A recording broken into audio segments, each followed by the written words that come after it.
Hai, assalamualaikum warahmatullahi wabarakatuh teman-teman semuanya. Welcome back to my YouTube channel. Thank you banget nih untuk teman-teman yang udah berkenan klik video ini, dan thank you banget juga untuk teman-teman yang baru singgah ke channel YouTubeku. Perkenalkan, nama aku Melawati. Dan untuk teman-teman yang mungkin suka sama channel YouTubeku, jangan langsung di skip, tonton dulu sampai beres, kemudian teman-teman cek di playlist ya. Aku nggak bosan-bosannya ngingetin teman-teman buat cek di playlist, karena di playlist itu insya Allah banyak banget kumpulan video yang benar-benar bermanfaat. Nah, kali ini juga aku mau nge-share nih, balik lagi ke tentang parenting, tentang perkumpulan info-info seputar anak ya teman-teman. So aku akan balik lagi nih ke buku catatan aku yang dulu. Yang pertama banget, aku punya baby Amira, jadi sekaligus aku juga belajar lagi ya, karena aku juga akan mempersiapkan kedatangan lagi baby nih, adiknya Amira. Ditunggu-tunggu masih belum ada aja ini kontraksi, jadi aku pun masih aktif untuk buat video gitu ya. Jadi mumpung aku masih aktif dan aku masih semangat nih untuk bikin konten, di sini juga aku sambil belajar lagi cara mengingat gimana sih cara untuk merawat bayi yang baik dan benar ya, apalagi saat mengasihi ya teman-teman. Nah, di sini Mela mau nge-share ada 3 tahapan ASI. Jadi yang pertama itu pasti teman-teman tahu banget kan ya, ini yang pertama banget kita bertemu sama baby begitu lahiran, itu disebutnya IMD, yaitu inisiasi menyusui dini.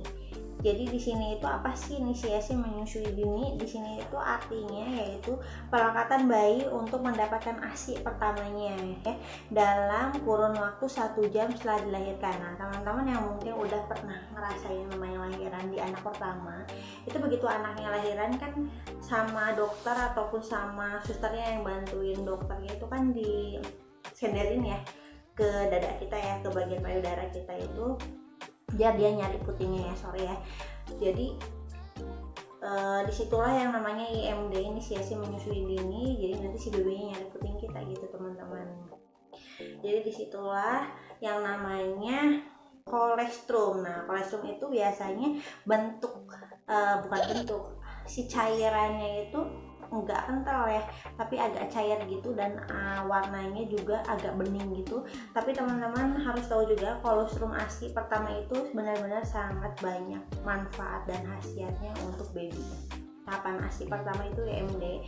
Jadi begitu anak pertama banget dilahirkan itu pasti IMD dulu, semuanya itu pasti IMD dulu ke muminya ya. Diletakkan dulu di bagian dadanya ya. Jadi teman-teman yang mau persalinan, aku saranin kalau emang teman-teman nggak sempat nanya dulu ke rumah sakit, aku kasih tahu kalau mau persalinan itu udah prepare pakai daster yang benar-benar berkancing bagian depannya. Tapi kalau lahiran di rumah sakit itu udah pasti banget dikasih baju lahiran. Jadi so pasti kalau teman-teman nggak pakai baju daster yang kancingnya depan, itu udah pasti dikasih sama pihak rumah sakitnya baju bersalin gitu dari rumah sakit, jadi ini bisa ngebuka gitu.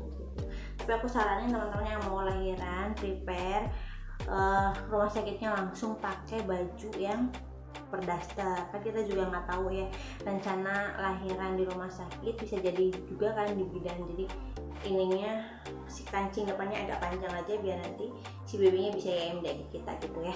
Oke, langsung di sini untuk yang kedua itu ada ASI eksklusif. Jadi tahapan ASI itu yang kedua itu ASI eksklusif, dimulainya itu dari 0 sampai 6 bulan. Untuk tahapan ASI yang baik dan benar ya, itu 0 sampai 6 bulan itu benar-benar ASI eksklusif. Tapi aku pun menyadari teman-teman, aku tuh nggak ASI eksklusif anakku itu di mix sufor, ASI dan sufor, karena aku pernah cerita ya di video sebelumnya waktu aku sharing tentang kelahiran sama tentang parenting, tentang support gitu, aku pernah nge-share kalau aku juga nggak ASI full 0 sampai 6 bulan, itu aku di mix ASI sama susu formula gitu. Yang penting ASInya itu kita usahain dulu aja lah keluar ya teman-teman. Amira pun waktu itu ASInya itu sampai usia 8 bulanan, karena setelah itu ASIku nggak keluar lagi, mungkin karena aku juga mau punya baby kali ya. Pokoknya di situ ya entah aku juga stres atau apa, yang jelas untuk ibu menyusui itu emang benar-benar nggak boleh stres. harus benar-benar tenang pikirannya. Di sini aku nggak maksud menggurui, tapi berbagi informasi aja tentang pengalaman aku ya. Dan benar-benar harus banyak minum susu, makan sayuran kayak gitu. Jadi kalau misalnya emang teman-teman ngurus sendiri gitu ya kayak aku, itu pasti bakal ngalamin banget yang namanya fokus banget ke anak gitu ya. Jadi kita tuh kurang fokus ke diri kita padahal kita mengasih gitu. Makanya diusahakan sekali, yang penting si ASI kita itu benar-benar kita pumping terus itu selama emang masih ada gitu ya. Yang penting di usia 0 sampai 6 bulan itu ASI-nya keluar gitu ya. Karena di situ ASI eksklusif itu yang bagus itu 0 sampai 6 bulan. Jadi kita itu nggak boleh memberikan makan yang benar itu ya, nggak boleh ngasih MPASI selama usia baby itu masih di bawah 6 bulan gitu.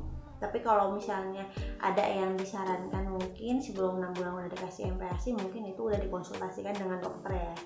Nah, di sini untuk memberikan ASI saja untuk usia 0 sampai 6 bulan itu udah cukup sebenarnya. Nah, di sini tuh yang di warning sebenarnya nggak boleh ngasih air putih ataupun madu untuk baby yang masih under 6 bulan ya, teman-teman. Oke, next. Nah, di sini ada tahapan yang ketiga. Ini tahapan terakhir ya. Jadi untuk tahapan ketiga ini ASI plus MPASI. Nah, ASI ini kan eksklusifnya 0 sampai 6 bulan, kemudian ditambah MPASI setelah baby itu usia menginjak 6 bulan lebih ya. Jadi misalnya sekarang baby ini usianya 6 bulan pas. Nah, besoknya itu udah lebih. Nah, itu boleh langsung dikasih MPASI. Tapi di sini MPASI-nya itu nggak lepas tetap dari ASI ataupun sufor ya. Jadi tetap didampingi ASI plus MPASI. Jadi maksudnya MPASI setelah 6 bulan itu bukan berarti nggak lepas ASI, bukan berarti lepas ASI ataupun lepas sufor gitu ya. Tetap ASI sama sufornya harus tetap didampingi bersama MPASI gitu ya, teman-teman.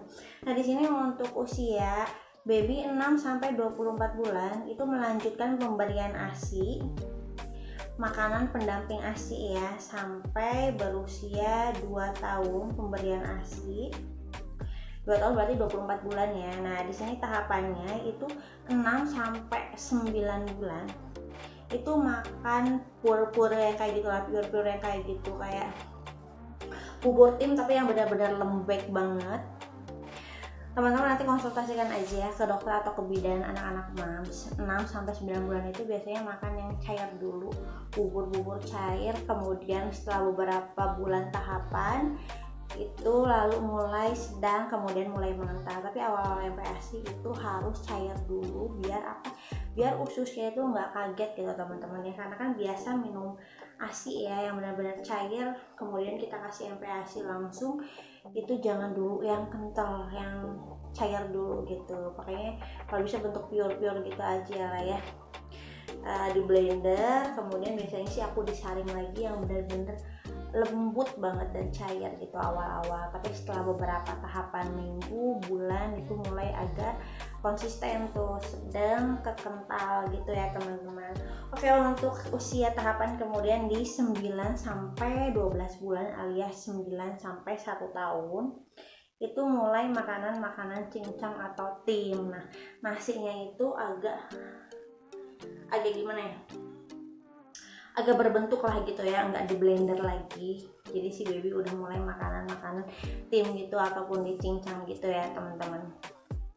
Nah, untuk usia 1 tahun sampai 24 bulan atau 12 bulan sampai 24 bulan, berarti 1 tahun sampai usia 2 tahun itu udah mulai makan makanan rumahan. Nah, seperti anakku nih, anakku sekarang usianya udah masuk 1 tahun 6 bulan kan, lahirnya di bulan September tanggal 1 tepatnya ya. Jadi anakku itu sekarang udah makan makanan rumahan, alhamdulillah. Jadi aku tuh kalau misalnya masak pakainya pakai bumbu yang Amira gitu, kayak misalnya kaldu jamur. Terus aku juga suka ngasih lemak tambahan gitu ke Amira gitu, jadi aku juga ikut makan.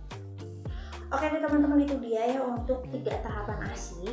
Yang pertama, saya ulangi, yang pertama itu IMD, inisiasi menyusui dini. Kemudian untuk yang keduanya ASI eksklusif, dan untuk yang ketiganya ASI plus MPASI. Nah, perlu digarisbawahi nih, untuk yang ketiga ini ASI plus MPASI bukan berarti setelah mulai ngasih MPASI itu si ASI-nya atau si sufornya nggak diberikan lagi, itu salah ya. Tetap harus diberikan ASI ataupun sufor sampai dia usia 2 tahun yang baik dan bagus itu ya teman-teman. Oke deh teman-teman, sekian aja untuk sharing tentang parenting, tentang 3 tahapan ASI. Semoga bermanfaat nih untuk moms muda yang lagi berjuang ngasih ASI-nya untuk anak sayangannya. Dan aku juga mau lanjut lagi nih bikin video. Aku bagi beberapa part ya, karena biasanya aku kalau bikin video itu nggak satu hari satu video, enggak. Ada beberapa video lagi yang mau aku share ke teman-teman ya tentang parenting juga. So untuk teman-teman yang udah simak tanpa di skip, aku ucapin makasih banget ya teman-teman. Pokoknya jangan bosan-bosan tonton terus channel YouTubeku ini, dan jangan lupa nih untuk klik notifikasi lonceng yang ada di samping subscribe ya, nanti kalau misalnya aku update video-video terbaru teman-teman dapat notificationnya gitu. Oke deh kalau gitu, thank you banget, sampai jumpa di video-video selanjutnya. See you next video, bye bye.